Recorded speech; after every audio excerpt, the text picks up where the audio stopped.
Agora vamos com mais uma primeira parcial online de Química de 2020. Vamos ver o que está falando. Fala assim, ó. Dadas fórmulas das seguintes substâncias, selecionar a substância que apresenta menor ponto de ebulição. Então, gente, ele deu várias substâncias, compostos, e ele quer o menor ponto de ebulição, tá? Pra gente saber qual é o menor ponto de ebulição, a gente tem que lembrar de algumas regrinhas, tá? Quais que são essas regrinhas? A primeira regrinha que a gente tem que lembrar é que os compostos iônicos, eles possuem maior ponto de ebulição. Então, a gente precisa identificar quem são os compostos iônicos para poder descartar eles, porque eles estão pedindo pra gente menor ponto de ebulição. Sabendo quem é o maior ponto, a gente descarta. Então, vamos lá. Primeiro, o que são os compostos iônicos? Compostos iônicos são aqueles que possuem um metal ligado a um não metal. Tá? Então, a gente precisa identificar o que é metal e o que é não metal. Se a gente ver na tabela periódica, ó, a gente depara com uma linha laranja que separa tudo que é metal, que é isso aqui, de não metal. Os não metais são os que estão aqui depois dessa linha. O hidrogênio também é um não metal, beleza? Então, se a gente for ali ver, a gente consegue ver, ó, os únicos que são os metais ali é o sódio e o potássio, porque o sódio ele tá aqui, o potássio ele tá aqui. Ó, o sódio tá com oxigênio. O oxigênio é um não metal. Tá aqui. O potássio, ele tá com flúor. O flúor é um não metal. Então, é metal com não metal. Sódio e potássio são os únicos metais ali. Então, ó, se a gente vê o carbono também, a gente vê que o carbono é um não metal, que ele tá aqui. A gente vê o hidrogênio também é um não metal. O bromo também é um não metal, ele tá aqui. O enxofre, não metal, oxigênio, não metal. Então, os únicos que são metais é o sódio e o potássio que estão ligados ali com não metais. Então, a gente já sabe quem que são os compostos iônicos, que são esses dois aqui.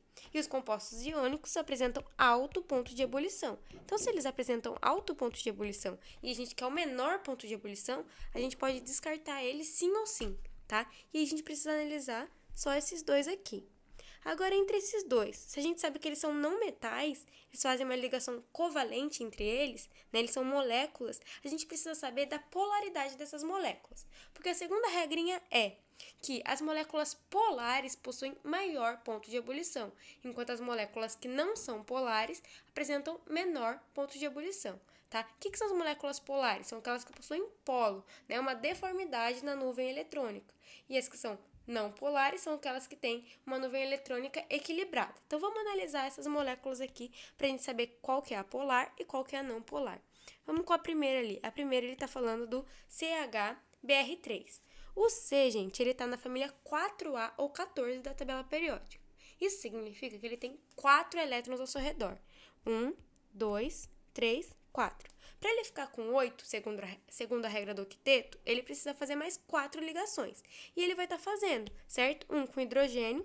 Hidrogênio precisa fazer só uma ligação, porque ele fica estável com 2 elétrons. E o bromo, ele está na família 7A da tabela. Isso significa que ele tem 7 elétrons ao seu redor. E para ficar com mais um elétron, ele precisa fazer uma ligação.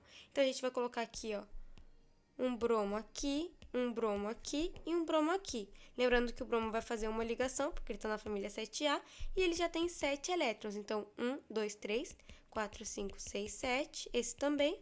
1, 2, 3, 4, 5, 6, 7. E esse aqui, 1, 2, 3, 4, 5, 6, 7. Agora, a gente conta para ver se eles já estão estáveis, né? Aqui o bromo, esse aqui tem 7, mais 1, 8. Esse aqui também e esse aqui também. O carbono tem 4, mais 1, 2, 3, 4, 8. E o hidrogênio precisa ficar estável com 2. Essa molécula já está todos com a regra do octeto. Agora, a gente precisa analisar se ela é uma molécula polar ou ela é uma molécula não polar.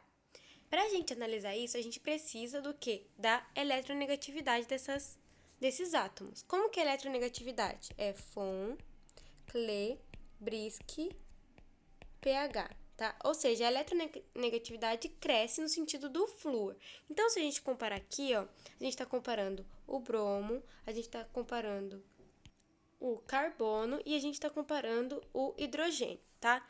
Entre o carbono e o bromo, quem tem maior eletronegatividade é o bromo. Então, a gente coloca uma setinha voltada para ele, tá? Então, esse aqui tem maior também e esse aqui tem maior eletronegatividade, certo? O bromo com relação ao carbono.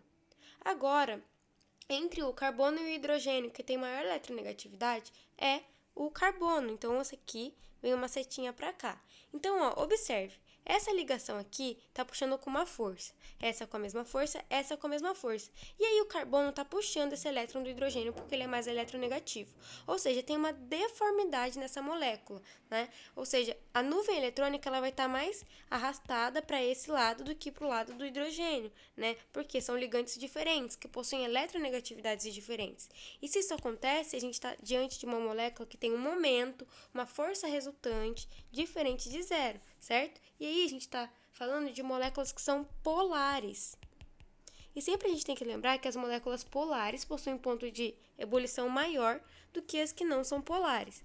Então, se a gente sabe aqui que esse aqui já é uma molécula polar, então ele apresenta maior ponto de ebulição. Então, já essa não poderia ser, certo? E aí a gente marcaria a B. Mas vamos ver como que a gente consegue achar a polaridade, né, do SO3, tá? Só para a gente confirmar que esse item é o correto. Então, o SO3 é o seguinte.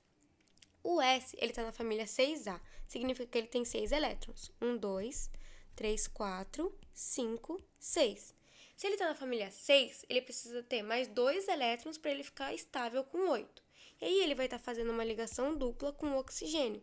O oxigênio também precisa fazer uma ligação dupla porque também está na família 6, né? Então, aqui precisa de 2 elétrons para ficar estável. Então, ele já está com 6, a gente coloca 6 elétrons ao seu redor. Aqui já está a ligação dupla deles. Então, ó, se a gente observar aqui, o enxofre já está estável, porque, ó, ele já tinha 6, 7, 8, certo? Esse oxigênio tinha 6, 7, 8, agora já está estável. E o que a gente faz com os outros 2 oxigênios? Porque é SO3, ou seja, tem 3 átomos de oxigênio nessa molécula. Os outros 2 oxigênios, a gente vai colocar eles assim. Por quê? O que acontece? Nessa molécula, o que está acontecendo é que o enxofre está emprestando seus elétrons para o átomo de oxigênio, né? Porque ele já está estável, então ele só vai emprestar os elétrons para esses átomos. Isso se chama ligação dativa, que é quando esse átomo central vai emprestar os elétrons para o outro átomo ficar estável. Então, aqui o oxigênio tem 6 elétrons, então 1, 2, 3, 4, 5, 6, porque ele está na família 6A. Então, esse aqui também, 2, 3, 4, 5, 6. Então, ó, se a gente for contar, ele já tem 6, tá pegando emprestado 2, 8. Esse aqui já tem 6, pegando emprestado 2, 8. Esse aqui tem 6, fazendo uma ligação dupla, certo? Então, aqui eles ficam com 8. O enxofre fica com 1, 2, 3, 4, 5, 6, 7, 8, com a ligação dupla também. Então, agora já estão todos, segundo a regra do octeto, já estão com seus octetos completos. Agora, a gente precisa analisar se essa molécula é polar ou se ela é não polar. Tá? Se a gente agora pegar a eletronegatividade, que é Von, Cle, Brisk, pH, cresce no sentido do flúor, a gente tem que comparar agora o oxigênio com o S, que é o enxofre. A gente vê que o oxigênio é mais eletronegativo. Ou seja, que aqui a gente tem que sempre lembrar também que as ligações duplas equivalem à mesma força da ligação dativa, tá? Ou seja, essas forças são as mesmas, tá? A gente considera. Então, sabendo disso, a gente pode ver que aqui o oxigênio é mais eletronegativo, vai ter aqui uma resultante para cá, uma forcinha para lá, uma forcinha para cá e uma forcinha para cá.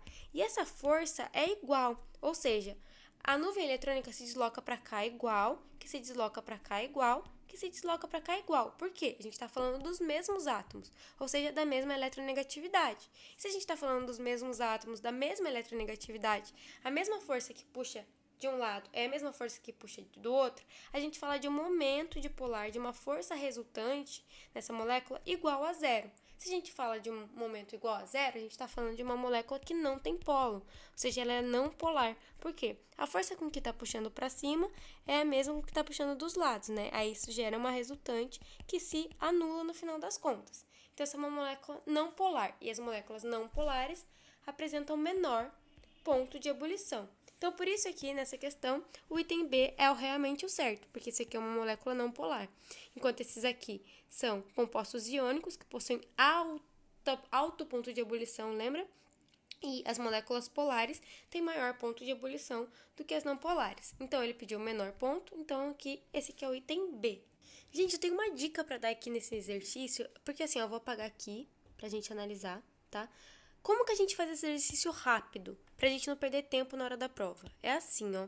A gente tem que ver, primeiro, qual que é o composto iônico, porque o composto iônico tem maior ponto de ebulição. Se a gente sabe quem é o composto iônico, que é metal e não metal, a gente já descartaria esses. Beleza, sobram só duas opções. Aí, se a gente analisar essas duas opções, se a gente for ver aqui, ó, o carbono tá com hidrogênio e 3 bromos.